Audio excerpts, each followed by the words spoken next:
지도 사진. 네. 저기 제가 지금 표시를 해놨는데요. 저기가 코린트라고 되어 있죠. 저기가 고린도예요. 고린도가 저기 있어요. 그래서 아까 그 바다 우쪽으로 가면 이탈리아 본토가 갈 수 있게 되고요.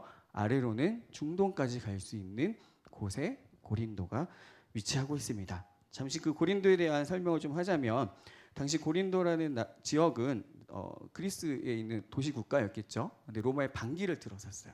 쫄딱 망하게 됩니다. 완전 패망하게 되고 고린도 주민들은 노예가 되게 됩니다. 그러다가 기원전 44년경에 율리우스라는 그 황제가 로마의 황제가 그 고린도를 재건하기로 결정을 합니다. 그래서 재건된 고린도를 이제 도시 계획을 하는 거예요. 그래서 내가 고린도를 다시 재건해야지 하면서 계획했던 것이 총 3가지가 있었습니다. 이곳에 자유민을 이주시켜야 되겠다. 노예가 아닌 사람들을 이주시켜야 되겠다. 2번째가 굉장히 중요합니다. 퇴역 군인들을 이곳으로 보냅니다. 자신과 함께 전장을 누볐던 군인들을 은퇴하고 휴양지에서 잘 실험하며 이쪽으로 집단 이주를 시키게 됩니다. 그 3번째가 도시 상인들과 노동자들을 보냅니다. 그래서 이 도시가 굉장히 발전하게 돼요.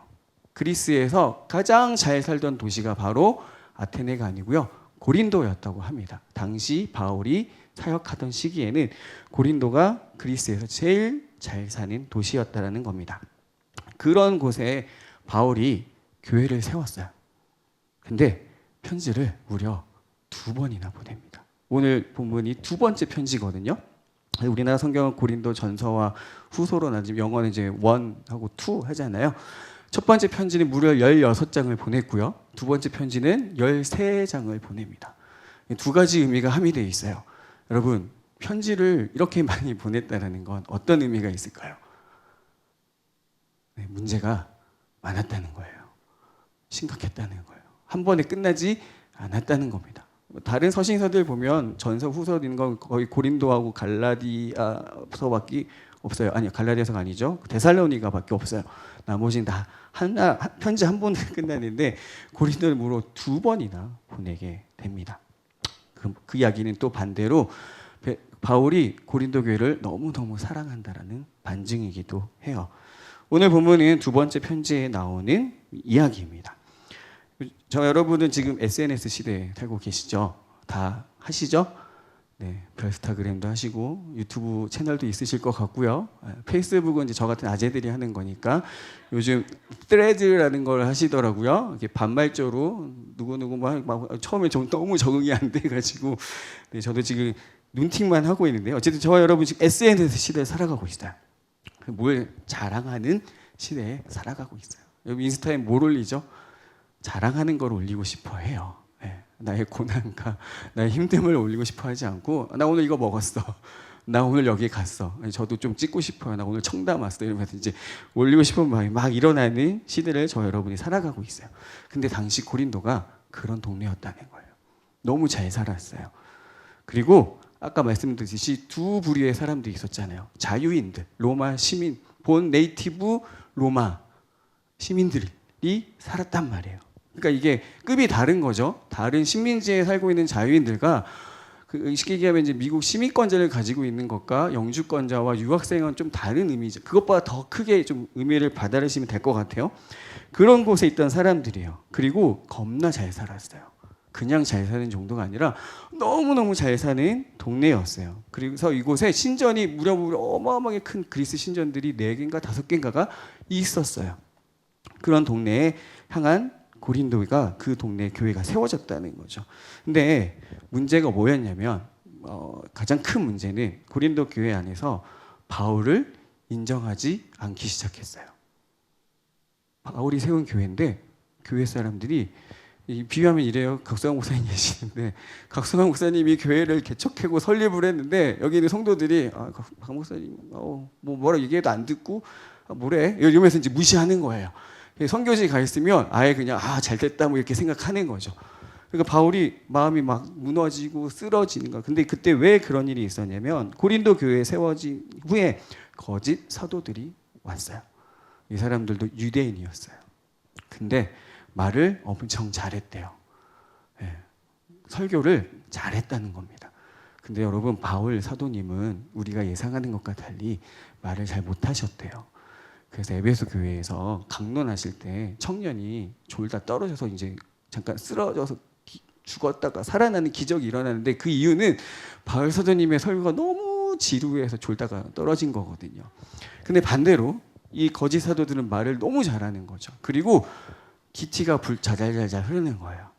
근데 여러분 알다시피 우리 바울 사도님이 자비량 선교사님이셨잖아요. 가난했죠. 병들었고 아팠어요. 근데 이 사람들은 잘 살고 말도 잘했어요. 근데 이 사람들이 고린도 교회 성도들에게 헌금을 요구합니다. 근데 조금이 아니고 가하게 요구합니다. 나 이렇게 잘하니까 더 줘. 이렇게 했었다고 해요. 그런 고린도 교회를 향해서 복음을 벗어난 고린도 교회를 향해서 바울이 편지를 쓴 거예요.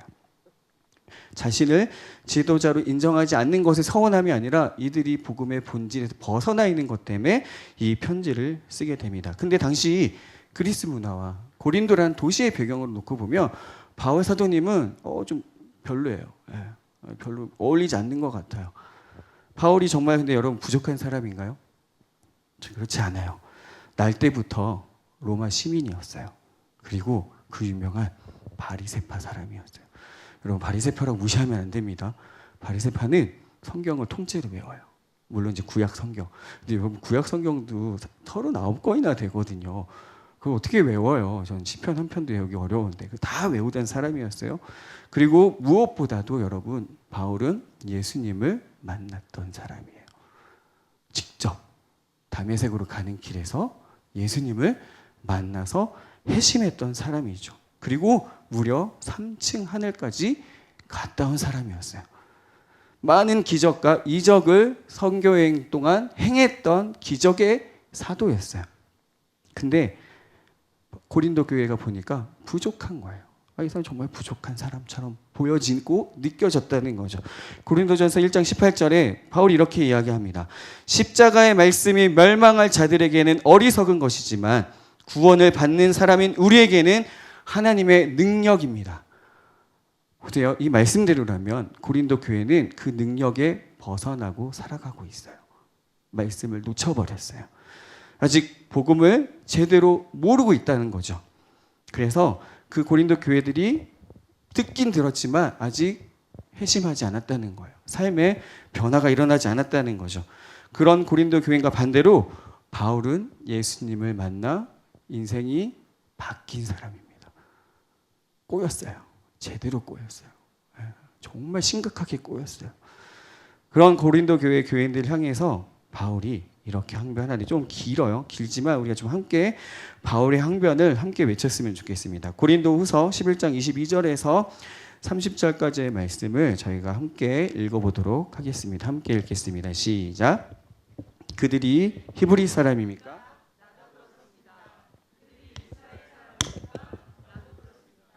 그들이 아브라함의 후손입니까?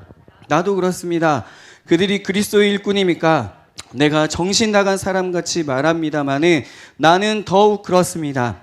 나는 수고도 더 많이 하고 감옥살이도 더 많이 하고 매도 더 많이 맞고 여러 번 죽을 뻔하였습니다.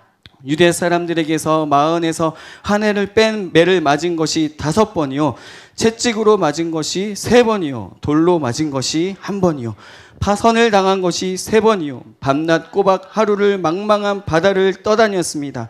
자주 여행하는 동안에는 강물의 위험과 강도의 위험과 동족의 위험과 이방 사람의 위험과 도시의 위험과 강야의 위험과 바다의 위험과 거짓 형제의 위험을 당하였습니다. 수고와 고욕에 시달리고 여러 번 밤을 지새우고 줄이고 목마르고 여러 번 굶고 추위에 떨고 헐벗었습니다. 그 밖의 것은 제쳐놓고서라도 모든 교회를 염려하는 염려가 날마다 내 마음을 누르고 있습니다. 누가 약해지면 나도 약해지지 않겠습니까? 누가 넘어지면 나도 애타지 않겠습니까? 꼭 자랑을 해야 한다고 하면 나는 내 약점들을 자랑하겠습니다. 아멘. 여러분 이게 자랑인가요? 여러분 우리가 이제 간증 집회를 한다고 생각해 보세요. 이제 나와서 이제 얘기를 하는 거. 제가 여러분 맞고 쓰러지고 맨날 아프고 이러고 있어요. 여러분 은혜가 되시나요? 내가 예수님 만나서 내가 낫게 되고 우리 가정이 뭔가 정말 엄청난 일들이 일어나는 것들을 우리가 듣게 되잖아요. 근데 바울의 이야기는 우리의 기준에서 봐서도 이게 무슨 자랑이지 싶은 것을 자랑하고 있어요. 세상의 기준에서는 부끄러운 일이에요. 쪽팔리는 일이에요. 근데 하나님 나라의 관점에서는 이것이 자랑할 일이라고 바울이 고백하고 있습니다. 나는 내 약점들을 자랑하겠습니다. 제가 대학교 다닐 때가 벌써 20년도 훨씬 지났네요. 어쨌든 그때 경영학 원론을 배울 때 스와트 분석이라는 게 아직도 기억이 나요. 강점과 약점을 분석하고 기회와 위협을 나눠서 어떻게 시장에서 내가 치리하고 반응할 건지를 얘기하는 거예요. 그럼 뭘 얘기를 해야 돼요? 강점을 강조해야 되고 기회를 더 봐야 돼요. 근데 위협과 약점을 자랑하고 있다는 거죠. 바울은 반대로 이야기하고 있는 거예요. 우리의 기준에서는 전혀 반대의 것이 자랑이다라고 이야기하고 있습니다. 오늘 본문 말씀 우리 한 번 더 같이 한번 읽어볼까요? 고린도후서 12장 8절에서 10절 말씀입니다. 다시 한번 같이 읽어보겠습니다. 함께 읽겠습니다. 시작. 나는 이것을 내게서 떠나게 해달라고 주님께 3번이나 간청하였습니다. 그러나 주님께서는 내게 이렇게 말씀하셨습니다. 내 은혜가 내게 족하다. 내 능력은 약한 데서 완전하게 된다. 그러므로 그리스도의 능력이 내게 머무르게 하기 위하여 나는 더욱더 기쁜 마음으로 내 약점들을 자랑하려고 합니다. 그러므로 나는 그리스도를 위하여 병약함과 모욕과 궁핍과 박해와 곤란을 겪는 것을 기뻐합니다. 내가 약할 그때 오히려 내가 강하기 때문입니다. 여러분 이 말씀이 다가오시나요? 내가 약할 때 하나님의 강함이 드러나기 때문에 나는 이 약한 것들, 어려움을 자랑하겠습니다 라고 이야기하고 있어요. 바울이 3번이나 기도한 제목이 있어요. 무려 우리 대사도 바울님께서 3번이나 기도했는데 응답이 안 된 기도가 있어요. 그게 바로 자신의 병을 낫게 해달라고 했던 기도예요. 많은 주석가들이나 대체적으로 동의하고 있는 부분이 아마도 안질이 있었을 것이다라고 이야기합니다. 눈이 불편하니까 얼마나 힘들었겠어요? 하나님께 기도하는 거죠. 하나님 고쳐주세요. 내 눈 좀 고쳐주세요. 근데 바울이 어떤 분이에요? 자기가 가지고 있던 수건만 가지고 병든 자에 올려놔도 병든 자가 일어났던 사람이었어요. 죽었던 사람을 기도하면 일어났었고요. 귀신 들렸던 사람이 예수 이름 선포만 하면 떠나가고 어떤 데서는 바나바와 함께 그냥 제우스라고 추앙받던 사람이 바울이었어요. 그런 바울도조차도 응답받지 못한 기도가 있는데 이 응답에 대해서 바울이 뭐라고 고백해요? 나는 내 은혜가 내게 족하다는 그 말씀을 받아요. 하나님이 주신 그 말씀을 받고 내가 약할 때 하나님의 완전하심이 드러난다는 것을 받아들이게 됩니다. 그렇게 바울은 자신의 약점들을 구하고 있습니다. 제게도 바울이 3번 간구했던 것 같은 지금도 여전히 구하고 있는 기도가 있습니다. 저희 아버지에 대한 기도 제목입니다. 전 어렸을 적 형과 함께 이렇게 이불을 뒤집어 쓰고 누워있을 때 이렇게 방에서 쿵 하는 소리가 나면 심장이 덜컥 주저앉고 심장이 뛰기 시작합니다. 막 무섭고 떨리고. 저희 아버지가 망상장애가 있으세요. 이제 흔히들 세상에서는 의처증이라고 이야기하기도 하고 의부증이라고 얘기도 합니다. 그거는 망상장애의 한 종류예요. 그때 저희 아버지가 의처증이 있었어요.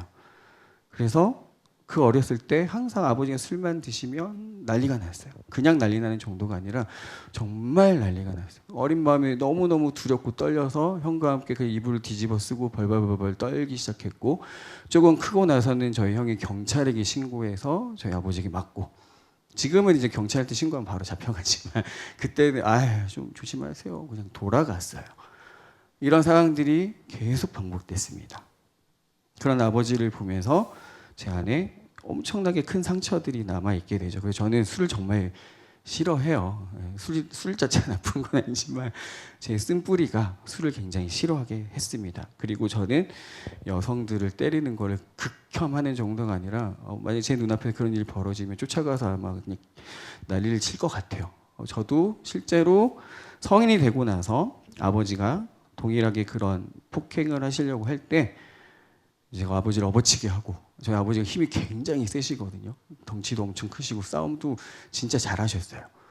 예, 그게 자랑은 아니지만 근데 어디서 힘이 났는지 그런 아버지를 업어치게 하고 미친 듯이 막 때리기 시작했어요. 근데 그때 제 손에 아마 뭔가 묵직한 것이 들려 있었다면 뉴스에 나왔을 겁니다. 예, 좋지 않은 뉴스였겠죠. 예, 그런 아버지를 죽인 아들로 나왔겠죠.